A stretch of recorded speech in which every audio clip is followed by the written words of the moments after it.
Graça, paz e alegria em Cristo Jesus. Caríssimos irmãos e irmãs, é imprescindível que nós católicos conheçamos a história da Igreja. Quando mergulhamos nessa história, solidificamos a nossa fé e passamos a amá-la cada vez mais. A Igreja é o corpo de Cristo, a plenitude daquele que preenche tudo em todos. Diante das manchas do passado, não se abale a nossa fé, pois a fraqueza dos homens vem provar que a Igreja é divina. Nessa hora, lembre-se daquele sábio conselho de Gamaliel, quando os membros do Sinédrio queriam matar os apóstolos porque estes anunciavam Cristo ressuscitado. Gamaliel deu-lhes este parecer: não ponhais a mão nesses homens, deixai-os. Se a doutrina deles vem dos homens, ela se acabará por si mesma. Mas ao invés, se verdadeiramente vem de Deus, não conseguireis destruí-la. Conforme Atos dos Apóstolos, capítulo 5, e versículos de 34 a 39. Pois bem, aí está a Igreja.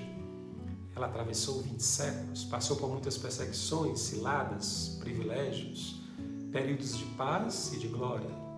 Padres, bispos, papas e cristãos leigos foram mortos ao longo dessa trajetória de 20 séculos.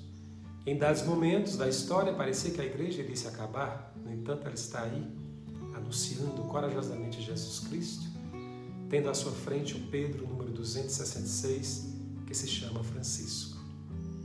Infelizmente, a Igreja traz em sua face as rugas dos nossos pecados, mas será sempre sustentada pelo poder de Deus. Pois Jesus Cristo, que a fez, disse aos seus apóstolos: eis que estou convosco todos os dias até o fim do mundo. Mateus capítulo 28, versículo 20. Uma das figuras marcantes da história da Igreja foi, sem dúvida alguma, o Papa São Leão I, que governou a Igreja do ano 440 a 461. Ele que recebeu o título de Leão Magno, isto é, Leão o Grande. Seus valores morais, cívicos e espirituais o colocaram acima de todos os papas anteriores.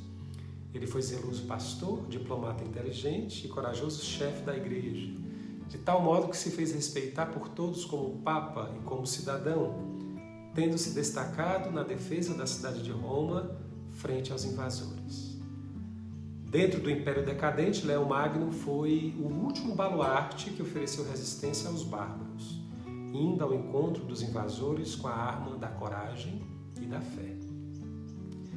Era o ano 452. O Império Romano estava sob o governo de Valentiniano III.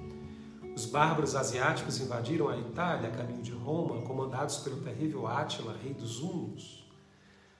Atemorizado, Valentiniano enviou uma embaixada para deter o invasor na metade do caminho. Pois bem, o chefe dessa delegação foi o Papa Leão, o homem que na época reunia em si mais virtudes e coragem para se impor ao inimigo. O encontro se deu junto à confluência dos rios Pó e Mincio. Átila desistiu dessa invasão. O exército dos bárbaros regressou e Roma ficou em paz. O grande Rafael imortalizou num quadro célebre esse encontro histórico de Leão com Átila. Dizem que, voltando a Roma, Leão Magno mandou derreter a famosa estátua de Júpiter, a maior divindade do paganismo, e com seu bronze fez a bela imagem de São Pedro, que se encontra até hoje na Basílica do Vaticano. Infelizmente, 3 anos depois, os bárbaros voltaram ao ataque e invadiram a invencível Roma com certa facilidade.